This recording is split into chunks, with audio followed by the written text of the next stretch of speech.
আমাদের যে কোনো পেজে অটোমেটিক্যালি ASP.NET পেজে অটোমেটিক্যালি MD ফরজারি টোকেন বসানো থাকে। অর্থাৎ এই যে ফর্মটা আমার কাছে আছে, এটা যে সার্ভার থেকে আসে না, এই ফর্মটা চাইলেই এখন কেউ এটা করতে পারবে না যে সাপোজ আমার এই নেটওয়ার্কে ঢুকলো, নেটওয়ার্কে ঢুকে সে এই পেজের মতো হুবহু আর একটা পেজ বানায়, বা এই পেজের যে ডাটাগুলো আছে সেই ডাটাগুলো সে তার মতো করে বানায় পোস্ট করে দিল ওই সার্ভারে। আমার এই পিসি থেকে পোস্ট করলেই তো হয়ে গেল, আমার এই ব্রাউজার থেকে পোস্ট করলেই তো সার্ভারের ওই ডাটাগুলো পেয়ে যাওয়ার কথা। কিন্তু আমার এই সেম পেজটা যদি না পাঠায়, এই পেজটা তাকে পাঠাইতে হবে। প্রতিটা ফর্মের জন্য আলাদা আলাদা টোকেনও আমরা সাথে পাঠাই। হ্যাঁ, ওই টোকেনটা যেহেতু ফর্মের সাথেই বাইন্ড করা থাকে, সে অন্য কেউ চাইলে এরকম হুবহু আর একটা ফর্ম বানায় এই নেটওয়ার্ক দিয়ে পেজ পাঠিয়ে দিলে সার্ভার সেটা রিসিভ করবে না। রাইট, এই পার্টিকুলার এই টোকেন সহই পাঠাইতে হবে, যেটা আসলে ওই ইউআরএল দ্বারা প্রোভাইডেড। ওই ইউআরএল সেট করে দিছে। ব্যাপারটা হচ্ছে এখানে সবথেকে ইম্পর্টেন্ট হচ্ছে ওই ইউআরএল এই টোকেনটা সেট করে দিছে। আমি চাইলে টোকেন চেঞ্জ করতে পারবো না। আচ্ছা, এনিওয়ে, সো আমরা এবার আসি আমি এখানে আসলে বেশ কিছু কাজ করছি। যেমন আমি একটু দেখে আমি কি কাজ করছি। আমি রেজিস্টার করি। সো রেজিস্টারের ক্ষেত্রে ধরেন আমি নতুন একটা নাম নেই, অ্যাডমিন নাম নিলাম, admin@mail.com, পাসওয়ার্ড দিচ্ছি admin1234, admin1234। ওকে, সো আমি এবার রেজিস্টার বাটনে ক্লিক করলাম। আমাকে রেজিস্টার করে ও আসলে এখন কোন পেজে নিয়ে গেছে? এমপ্লয় ক্রিয়েট পেজে নিয়ে গেছে। এর মানেই তো বোঝা যাচ্ছে যে আসলে এই ইউজারটা log in. Am I right? এবং একটা জিনিস খেয়াল করে দেখেন, এই যে এখানে ওয়েলকাম অ্যাডমিন কথাটা লেখা দেখাচ্ছে, রাইট? এবং লগ আউট বাটনটাও আছে। তার মানে কি, আমার ইউজারটা যে লগ ইন, এই কারণে তো আমি ক্রিয়েট পেজে আসতে পারছি, নয়তো আমার আসতে পারার কথা না। আচ্ছা, আমি এবার আবার লগ আউট করে দেই। ও আমাকে রিডাইরেক্ট করে কোথায় নিয়ে আসছে? হোম পেজে। আচ্ছা, তাহলে আমি আবার এমপ্লয় ক্রিয়েট পেজে যাওয়ার চেষ্টা করি। তাহলে আমাকে কোথায় নিয়ে আসছে? আবার লগ ইন। তার মানে কি, ওই ইউজারটা লগ আউট হয়ে গেছে। ASP.NET করে এত সহজ করে যে জিনিসটা নিয়ে আসছে, মানে আমি শুধু এইটা চিন্তা করছি যে আমরা যখন ASP.NET MVC তে জিনিসগুলো কনফিগার করতাম, অনেক কিছু নিয়ে আসা লাগতো, অনেক আয়োজন ছিল কনফিগারেশনে। মানে আমার এই জিনিসটাই কনফিগারেশনের আলোচনায় হয়তো 1.5 দিনের আলোচনা, রাইট? সেই জিনিসটা কনসেপ্ট আমি আপনার সাথে শেয়ার করলাম। কনফিগারেশন খুবই ইজি করে ফেলছে। কনফিগারেশনের ক্ষেত্রে আমরা কি দেখছি, এখানে যদি আমরা আসি, এখানে আমরা কি করছি, এখানে হচ্ছে অ্যাড আইডেন্টিটি করে দিছি। এই যে এখানে অ্যাড আইডেন্টিটি করে দিছি, এবং আইডেন্টিটি করার সময় আমরা বলে দিছি আমাদের ইউজার ক্লাস কোনটা হবে, রোল ক্লাস কোনটা হবে। শেষ। আমরা এন্টিটি ফ্রেমওয়ার্ক স্টোর কোনটা হবে সেটাও বলে দিছি। আর একটা বলে দিচ্ছি ডিফল্ট টোকেন প্রোভাইডার যেটা আছে ওর, সেইটাই আমাদেরকে টোকেন প্রোভাইডার হিসেবে সে ইউজ করবে। আচ্ছা, আর একটা জিনিস আমি এখানে কনফিগার করছি services.configure। সার্ভিসের বিভিন্ন জিনিস, বিভিন্ন অপশনের এগেইনস্টে কনফিগার করা যায়। সো আমাদের আইডেন্টিটি অপশন, যেটা আইডেন্টিটি অপশনের এগেইনস্টে আমি কনফিগার করে দিয়েছি কোনটা, দেখেন পাসওয়ার্ডের যে সেটিং গুলো আছে। সো পাসওয়ার্ডের যেমন রিকোয়ার্ড ডিজিট আমি যদি ট্রু করে দিতাম, তাহলে পাসওয়ার্ড যখন আমি লিখতাম তখন আমাকে অবশ্যই ডিজিট দিতে হইতো। আচ্ছা, একটা ডিজিট থাকা লাগতো, রিকোয়ার লোয়ার কেস একটা থাকতে হইতো, রিকোয়ার নন আলফা নিউমেরিক একটা থাকতে হতো। আমি এগুলো সব ফলস করে পাসওয়ার্ডটাকে ইজি করে দিচ্ছি। এগুলো সব ট্রু করলে পাসওয়ার্ডটা হার্ড হয়ে যাবে, রাইট? রিকোয়ার্ড লেন্থ আমি 4 করে দিচ্ছি, মিনিমাম 4 করে দিচ্ছি। মিনিমাম থাকে সাধারণত 6, রাইট? মানে যে যেখানে দেন। এখন আপনি যদি এখানে মনে করেন 10 দিবেন, 10টা দিতে হবে ডিজিট ইউজারকে, right? So configure application cookie, এখানে এইটা আমরা বলে দিচ্ছি যে আসলে আমাদের যে কুকিটা, সেই কুকিটা কিভাবে কাজ করবে। যদি কোনো কারণে লগ ইন না হয়, তাহলে সে কি করবে, লগ ইন পাথে আমাকে রিডাইরেক্ট করে দিবে। দেন ডিনাইড যদি হয়, তাহলে অ্যাক্সেস ডিনাইডে সে আমাকে নিয়ে যাবে, যদি কোনো কারণে আমি কোনো একটা অ্যাক্সেস ডিনাইডে রিকোয়েস্ট করি। আর এইটা তো আগে থেকেই আছে আমাদের এমবিসি যেটা, রাইট? এখানে আমরা একটা লাইন অ্যাড করছিলাম, সেটা হচ্ছে যে ওয়েব এপিআই এর ক্ষেত্রে আমাদের এই জিনিসটা লাগছিল, মনে আছে কিনা, যে যাতে রেফারেন্স লুপ না হয়, রাইট? সো এই তো ওভারঅল আমার এমবিসি। এখন এবার আসেন অ্যাকাউন্ট কন্ট্রোল। আমরা একটা রেজিস্টার পেজ বানাইছি বলতে আমাদের যে ভিউ মডেল, আমরা তো এটাকে লগ ইন বানাইছিলাম লগ ইনের জন্য। সো আপনারা কাজ করতে করতে আমি আমার এই কাজটা করে ফেলছি যাতে দ্রুত দেখাতে পারি। সো রেজিস্টার, এটা অ্যাকশন, এটা ভিউ, রাইট? আমরা ভিউটা দেখে আসি আগে। ভিউ মডেলটা দেখলে আপনি বুঝতে পারবেন আসলে ওখানে কি করা আছে। এটা হচ্ছে আমাদের register view model. User name, email, password, confirm password. যেহেতু এটা একটা পাসওয়ার্ড ফিল্ড, সো আমি এখানে ইজিলি এটা বলে দিতে পারি।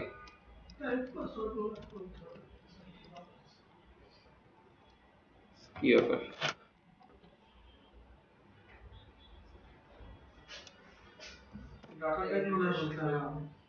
হ্যাঁ হ্যাঁ, ডাটা টাইপ পাসওয়ার্ড, তাই?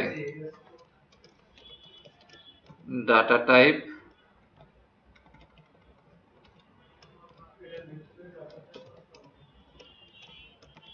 পাসওয়ার্ড, ওকে।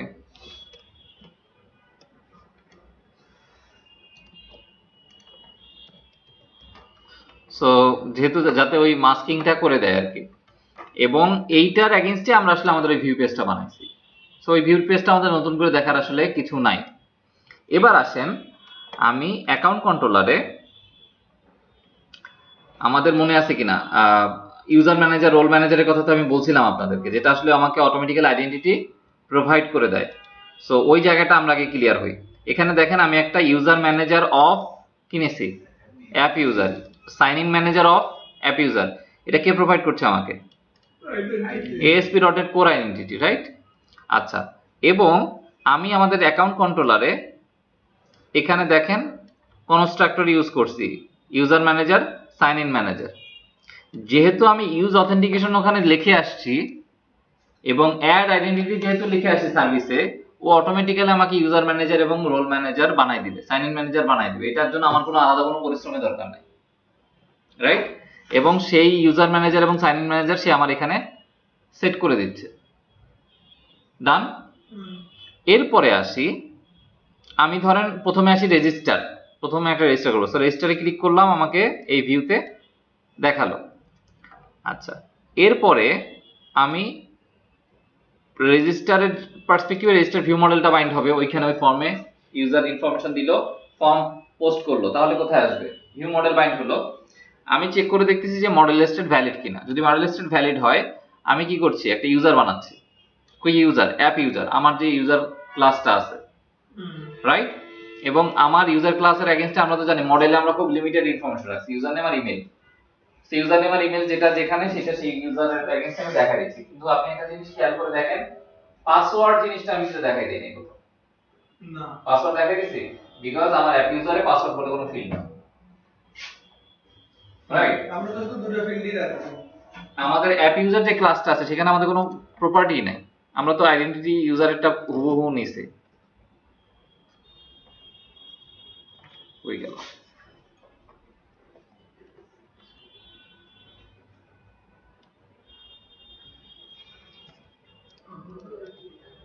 এই যে অ্যাপ ইউজারের ক্ষেত্রে সে সরাসরি আইডেন্টিটি ইউজার ইউজ করছে এবং আইডেন্টিটি ইউজারের কাছে কোনো পাসওয়ার্ড প্রপার্টি কিন্তু নাই। পাসওয়ার্ড হ্যাশ আছে কিন্তু পাসওয়ার্ড প্রপার্টি নাই। সো আমরা আবারও আসি অ্যাকাউন্ট কন্ট্রোলারে, বাট আমাদের নিজস্ব ক্লাস হচ্ছে কোনটা? App user. আমরা অ্যাপ ইউজার বানালাম, এম আই রাইট? ডান। দেন আমি ইউজার ম্যানেজার যেটা আছে উপরে, ইউজার ম্যানেজারকে বলছি, ইউজার ম্যানেজারের কাছে যে মেথডগুলো সবগুলো আছে অ্যাসিঙ্ক্রোনাস মেথড। আমি আপনাদের সাথে অ্যাসিঙ্ক্রোনাস নিয়ে কথা বলছিলাম, এখন আর একটু আবারও মনে করাই দিই। সো ইউজার ম্যানেজারের কাছে একটা মেথড আছে, সেটা হচ্ছে অ্যাসিঙ্ক্রোনাস মেথড, ক্রিয়েট অ্যাসিঙ্ক। আমি যদি এখানে অ্যাওয়েট কথাটা না লিখি তাহলে কি হবে? তাহলে ও এই লাইনটা ওর মতো রান হয়ে পরের লাইনগুলো রান হয়ে চলে যাবে, রাইট? যেভাবে করে অ্যাজাক্স কাজ করে। সো এই কারণে এখানে সি শার্পের ক্ষেত্রে আমাকে অ্যাওয়েট দিতে হচ্ছে। অ্যাওয়েট দিলাম মানে হচ্ছে কি, এই লাইনটা রান হলে দেন এই রেজাল্টটা, তার রেজাল্ট নিয়ে পরবর্তী লাইনে কাজ করবে। সো এই জন্য যে কোনো অ্যাসিঙ্কের ক্ষেত্রে যদি আপনার মনে হয় যে ওই কাজটা শেষ না হওয়া পর্যন্ত পরের কাজের ডিপেন্ডেন্সি আছে, you should actually use the await. আর যখন আপনি কোন একটা মেথডের ভিতরে অ্যাসিঙ্ক্রোনাস মেথড ইউজ করবেন এবং অ্যাওয়েট দিবেন, ওই মেথডের টাইপের ক্ষেত্রে অ্যাসিঙ্ক কথাটা লিখতে হবে, এটা নিয়ম, এই ইন্ডিকেশনটা দিতে হবে। এবং যেহেতু আমি এটার ক্ষেত্রে অ্যাসিঙ্ক দিচ্ছি, সেই ক্ষেত্রে অটোমেটিক্যালি টাস্ক কথাটা লিখতে হয়, রাইট? বিকজ আমি আসলে একটা টাস্ক কি পাঠাচ্ছি দিন শেষে, মানে এটা আসলে থ্রেডের একটা পার্ট, রাইট? সো থ্রেডের ডিটেল আমার জানা লাগবে এমন না। আপনি যদি কোনো অ্যাসিনক্রোনাস মেথড ইউজ করেন, make it task of type, আর মেথডের টাইপ, মেথডের এখানে কিওয়ার্ড ইউজ করেন হচ্ছে অ্যাসিন। মূল কথা হচ্ছে আমার যে ক্রিয়েট, এই যে ইউজার ম্যানেজার ক্রিয়েট অ্যাসিন, আসলে ওর কাছে আমি পাঠাচ্ছি কি একটা ইউজার এবং পাসওয়ার্ড আলাদা করে। দেখেন মডেলের কাছে পাসওয়ার্ড আছে না, ও নিজের মতো করে ওই পাসওয়ার্ডে সর্টিং মল্টিং অ্যালগোরিদম যা করার করে সে পাসওয়ার্ড হ্যাশ বানাবে। পাসওয়ার্ড হ্যাশ বানায় তার মতো করে সে আমার ডাটাবেজে ওই ইউজারের সাথে এই পাসওয়ার্ডটা রেখে দিবে, রাইট? আমি যদি এইখানে পাসওয়ার্ড বলে কোনো ফিল্ড বানাই অ্যাপ ইউজারে, তাহলে কিন্তু এটা পাসওয়ার্ড ডাটা হিসাবেই যাবে। ও কিন্তু ওইটা কিন্তু তখন যে কেউ ডাটাবেজে অ্যাক্সেস করলে পাসওয়ার্ড দেখতে পাবে, রাইট? সো ওইটা কিন্তু হ্যাশিং হবে না আর কি। আচ্ছা, যখন হ্যাশিং হয় যেটা সেভ হয় পাসওয়ার্ড, তখন যদি কেউ ডিটেইলসে ঢুকে ওই পাসওয়ার্ডটাকে দেখতে পারবে না পাসওয়ার্ড দেখতে হবে না, পাসওয়ার্ডের ফিল্ড দেখতে হবে কিন্তু পাসওয়ার্ড দেখে কিছুই বুঝবে না, এটা এনক্রিপ্টেড থাকবে, রাইট? দেন আমরা এখানে চেক করে দেখছি যে আসলে ক্রিয়েট সাকসেসফুল হয়েছে কিনা। সাকসেসফুল যদি হয় তাহলে আপনি খেয়াল করে দেখেন, আমরা আবার এখানে সাইন ইন ম্যানেজারকে বলছি। সাইন ইন ম্যানেজারের কাছে আসলে অনেক মেথড আছে বিভিন্ন ধরনের সাইন ইন করার। ডট সাইন ইন দেখেন অনেক মেথড আছে, যেমন সরাসরি আপনি ইউজার পাঠিয়ে দিতে পারবেন এবং ইউজার সহ আরো কিছু প্রপার্টি পাঠিয়ে দিতে পারবেন। আমরা যে মেথডটা ইউজ করছি সাইন ইন ম্যানেজারের, সেটা হচ্ছে password sign in. Password sign in মানে হচ্ছে এটা খুবই সহজ, আপনি শুধু ইউজার নেম আর পাসওয়ার্ড বলে দিবেন। পাসওয়ার্ড মনে রাখবে কিনা, পারসিস্টেন্ট হবে কিনা, মানে রিমেম্বার মিন যেটা মনে রাখবে কিনা, lock out on failure, fail হলে লক আউট হয়ে যাবে কিনা, রাইট? এই জিনিসগুলা আপনি এখানে বলে দিলে সেই অনুযায়ী লক আউট, আবার টাইম আছে, লক আউট ফেইলার যদি আপনি এনেবল করে দেন তাহলে ওখানে লক আউট ট্রাই টাইম বলে দেওয়া যায়, কতবার সে আসলে লগ ইন ট্রাই করবে, দুইবার নাকি তিনবার নাকি পাঁচবার, পাঁচবার হলে এটা লক আউট হয়ে যাবে, রাইট? পরে আবার অ্যাডমিন নিজে ঢুকে ওইটাকে আবার আনলক করতে পারবে। সো আমরা ইউজার নেম পাসওয়ার্ড দিয়ে যদি সাইন ইন করতে পারি, এবার দেখতেছি যে সাইন ইন সাকসেসফুল হয়েছে কিনা। अगेन অ্যাওয়েট, এবং সাকসেসফুল আমরা কোথায় পাঠিয়ে দিচ্ছি বাই ডিফল্ট এমপ্লয় ক্রিয়েটে। এটা হচ্ছে রেজিস্টারের ক্ষেত্রে করছি, তার মানে রেজিস্টার যেই করুক না কেন তাকে আমরা পাঠিয়ে দিচ্ছি ক্রিয়েটে। কেন ক্রিয়েটে পাঠিয়ে দিচ্ছি? কারণ ওখানে অথরাইজ রাখবে। হ্যাঁ, এটা বোঝার জন্য যে আসলে লগইন ছাড়া তো আমাকে ঢুকতে দিবে না, তার মানে এখন ঢুকতে দিচ্ছে মানে হচ্ছে কি আমি লগইন হয়েই আসছি। আচ্ছা, আরেকটা আছে লগ আউট। লগ আউটের যে কাজটা আমরা করছি সেটা হচ্ছে just sign in manager dot sign out, এটা কল করলেই ও আমাকে লগ আউট করে দিচ্ছে। এবং একটা জিনিস আপনারা খেয়াল করছেন, লাস্ট থিং, সেটা হচ্ছে আমরা যদি আবারও লগ ইন করি, সাপোজ অ্যাডমিন 1 2 3 4 লগ ইন,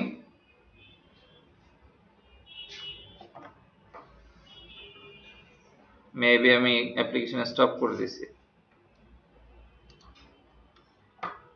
নাকি,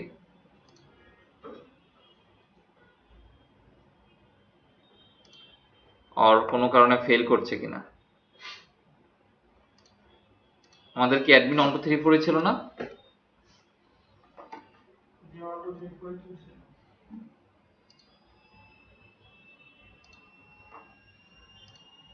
এই যে চলে আসছে, ওটা মনে হয় সময় নিচ্ছিল একটু, রাইট? সো এই যে লগ ইন করে সে আসলে এই যে এখানে একটা অংশ দেখতে পাচ্ছি ওয়েলকাম অ্যাডমিন লগ আউট, এটা কোথায় লেখা আছে? লেআউটে লেখা আছে, রাইট? অর্থাৎ যখন আমার লগ ইন হচ্ছে তখনই কেবলমাত্র এই অংশটা আসছে, ওই জায়গায় এসে লগইনটা চেক করছে লগইন আছে কি, রাইট? সো সেটা আমরা কিভাবে করলাম আপনি যদি খেয়াল করে দেখেন, আমি এখানে এটা আরো সাজাই গোছাই সিএসএস টিএসএস দিয়ে করা যায়, বাট আপনাদের আমি আসলে এখন ওই ইয়ার দিকে এত ফোকাস করি নাই, ইউজার ইন্টারফেস ডিজাইন এত ফোকাস করি নাই। লগ ইন পার্সিয়াল বলে একটা পেজ আছে, দেখেন আমি বানাইছি পার্সিয়াল পেজ, পার্সিয়াল ভিউ। এখানে আমি লিখছি কি, if user identity is authenticated. এই ইউজার কই পাইলাম? প্রতিটা কন্ট্রোলারের অথবা প্রতিটা ভিউতে আপনি অটোমেটিক্যালি এই ইউজার অ্যাভেলেবেল পাবেন অটোমেটিক্যালি, যদি হচ্ছে আমরা ওদের আইডেন্টিটি ক্লাসটা ইউজ করি। হ্যাঁ, যদি না আমাদের এটা কন্ট্রোলারেরই ফিচার, এটা কন্ট্রোলারেরই ফিচার, কন্ট্রোলারের কাছে অটোমেটিক্যালি একটা ইউজার প্রপার্টি থাকে। আমরা কোনোভাবেই যদি আমরা ইউজারটাকে আমাদের লগইন ইউজারটা ধরায় দিতে পারি। হ্যাঁ, আপনি যদি আইডেন্টিটি ইউজ করেন, তো আপনি বলে দিয়েছেন প্রোভাইডারকে, তখন সে আসলে এই ইউজার আইডেন্টিটির এগেইনস্টে লগইন করায় দেয়, এটা সিস্টেমই করায় দেয়। সো যার কারণে আপনি ইউজার ডট আইডেন্টিটি এর এগেইনস্টে অথেন্টিকেটেড কিনা আপনি সেটা বুঝতে পারেন যে ইউজারটা আসলে লগইন আছে কি নাই। যদি ইউজার আইডেন্টিটি, কেন এটা চেক করছি, যাতে আমি ইনফরমেশনটা দেখাতে পারি। সো যদি ইউজার অথেন্টিকেটেড থাকে তখন আমরা বলছি কি ওয়েলকাম, তারপরে কি ইউজার আইডেন্টিটি ডট নেম, মানে ইউজার নেম। ওকে, এবং আমরা একটা লগ আউট অ্যাকশন দিয়ে দিছি। যখন আমি এই লগ আউটে ক্লিক করছি, অটোমেটিক্যালি এই অ্যাকাউন্ট কন্ট্রোলারের লগ আউট অ্যাকশনে চলে যাচ্ছে। সেটা কোথায়? এখানে, এই যে লগ আউট, এবং এখানে এসে জাস্ট সে সাইন ইন ম্যানেজারের হেল্প নিয়ে সাইন আউট করে দিচ্ছে, আর কিছু না। এবার আমাদের তো এটাতে হলো খুব বেসিক আলোচনা। এবার আমাদের মেইন যে আলোচনাটা হচ্ছে পারমিশন, অথরাইজেশন। আমি এখন যে জিনিসটা আপনাদেরকে দেখালাম সেটা হচ্ছে অথেন্টিকেশন। অথেন্টিকেট কিভাবে করবেন একটা ইউজার? ইউজার রেজিস্ট্রেশন করতে পারছি, ইউজার লগইন করাইতে পারছি, ইউজারকে পেজে রিডাইরেক্ট করে দিতে পারছি। এখন আসেন অথরাইজেশন।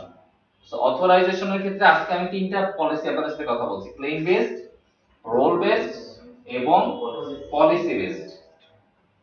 এই ক্লেম বেসড, রোল বেসড এবং পলিসি বেসড দিয়ে আসলে আপনি এরপরে অথরাইজেশনটা কাজটা আপনার করতে হবে। আজকে এই পর্যন্তই থাকুক, আমরা নেক্সট দিন বাকি আলোচনা করব।